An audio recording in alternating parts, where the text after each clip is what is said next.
कि जो 8 करोड़ जो हमारा वोटर है, जो जिसमें से एक सरकारी आंकड़ा के अनुसार 3 करोड़ अभी भी बाहर रहते हैं, तो उनको आप कैसे जो है जोड़ेंगे। बिहार के election commission Delhi election commission को देंगे और दिल्ली इलेक्शन कमीशन किसी और को देंगे। हमारे सारे ऑप्शन ओपन है उनकी रक्षा के लिए, उनकी वोट के अधिकार के रक्षा के लिए। नमस्कार, आप देख रहे हैं देश वन न्यूज़ और मैं हूं आपके साथ वैष्णवी। साल 2025 बिहार के लिए चुनावी साल है। बिहार विधानसभा चुनाव होने वाले हैं, लेकिन ऐसे में चुनाव आयोग ने नए नियम लागू कर दिए हैं। अब वोटर लिस्ट का पुनर्निरीक्षण किया जा रहा है, जिसके लिए कई सारे दस्तावेज़ों की फिर से ज़रूरत पड़ेगी। लोगों को वो दस्तावेज़ पेश करने होंगे, लेकिन अब विपक्ष साफ तौर पर एकजुट है। विपक्ष का कहना है कि ये सारे जो नए नियम लागू किए जा रहे हैं, इससे कई सारे जनता जो है वो वोट देने से वंचित रह जाएगी। जो लोग बिहार के हैं लेकिन बाहर रह रहे हैं, अभी बाहर काम कर रहे हैं, वो कैसे वोट करेंगे। और आधार को यूज़ नहीं किया जाएगा। सबसे बड़ी बात यह है कि आधार कार्ड से लिंकेज नहीं एक्सेप्ट किया जाएगा। तो ऐसे में लगातार विपक्ष का यही सवाल है कि इतने सारे बदलाव क्यों किए जा रहे हैं।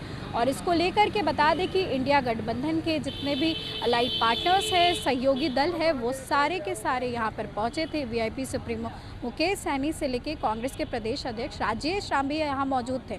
तो इसको लेकर के उन्होंने अपना बयान दिया है। तो आप सबसे पहले सुने कि राजेश राम का क्या कहना है। किया आपसे हम लोग लगातार मुखातिब हैं, वो बातें कर रहे हैं, लेकिन मुख्य रूप से यहाँ जो हम लोगों ने बात की उन लोगों को हम लोगों ने ये कहा है कि हम लोग यहाँ जो भी दल के लोग आए हैं, हम लोग इतना चाहते हैं कि जो 8 करोड़ जो हमारा वोटर है, जो जिसमें से एक सरकारी आंकड़ा के अनुसार 3 करोड़ अभी भी बाहर रहते हैं, तो उनको आप कैसे जो है जोड़ेंगे। इसलिए आपसे हम लोग आग्रह करने आए हैं कि आप इसमें आधार को भी जोड़िए और इसको तत्काल प्रभाव से तो पहले रोकनी चाहिए, लेकिन किसी कारण से आप जो है नहीं रोक पाते हैं, तो जो लीगल डॉक्यूमेंट्स है, जो सरकार जो है पहले से मानती आई है, आधार को मानती आई है, जॉब कार्ड को मांगती आई है, वो क्यों नहीं है।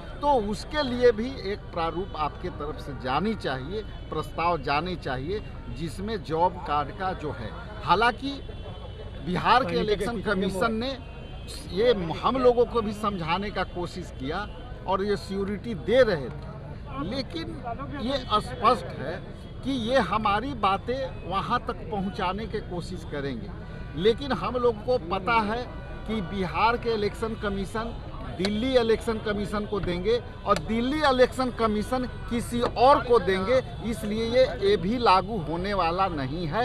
हम लोग जनता के प्रति कर्तव्य को निभा रहे हैं। आप लोग कोर्ट जाएंगे सर? कोर्ट जाएंगे आप लोग? राजेश जी, कोर्ट जाएंगे आप लोग? हम लोग इस विषय पर, चूंकि आप जानते हैं कि लगातार 3 दिनों से मैं दिल्ली प्रवास में था, इसी मुद्दे को लेकर के वहाँ हम अलग अलग अपने लोगों से, दूसरे अलायंस पार्टनर सीपीएम से भी हम लोग अलग से बात किए।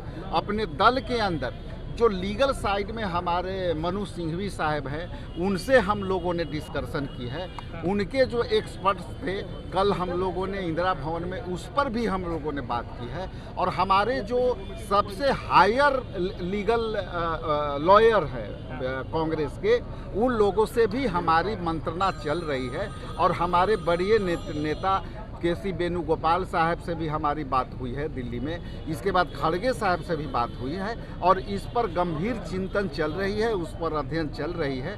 हम सारे ऑप्शन खुले रखे हैं उन वोटरों के लिए जिनको इलेक्शन कमीशन, भारत सरकार और हिया के लिए वंचित किया जाता है। मैं दोबारा रिपीट कर रहा हूं कि हमारे सारे ऑप्शन ओपन है उनकी रक्षा के लिए, उनकी वोट के अधिकार के रक्षा के लिए। तो आपने सुना, राजेश राम का साफ तौर पर कहना है कि 8 करोड़ वोटर्स में से लगभग 3 करोड़ वोटर्स जो हैं वो बिहार के बाहर हैं। तो उनका क्या होगा, वो कैसे वोट करेंगे, वो कैसे डॉक्यूमेंट्स को अपडेट करेंगे, इन सभी सवालों को उठाया गया है। ये भी कहा गया है कि स्टेट इलेक्शन कमीशन से इन लोगों ने रिक्वेस्ट करी है और आगे तक बात जाएगी इलेक्शन कमीशन ऑफ इंडिया तक। लेकिन कहीं ना कहीं आरोप ये लगाया जा रहा है कि इलेक्शन कमीशन ऑफ इंडिया किसी और के इशारे पर काम करती है। तो इनका सीधे तौर पर इशारा है एनडीए सरकार पर, मोदी सरकार पर, एनडीए सरकार पर, कि एनडीए के कहने पर ये सारे काम किए जा रहे हैं और जबरन ऐसा किया जा रहा है ताकि महागठबंधन की हार हो जाए। और ऐसे में साफ कहना है कि ये इस मुद्दे को आगे लेकर के जाएंगे, लॉयर से बातचीत की जा रही है। इस खबर को लेकर के आपकी जो भी राय है कमेंट सेक्शन में ज़रूर शेयर करें। इस खबर में बस इतना ही। आगे की अपडेट्स के लिए देखते रहे देशवा न्यूज़। कैमरा पर्सन बबलू के साथ मैं वैष्णवी, देशवा न्यूज़ पटना।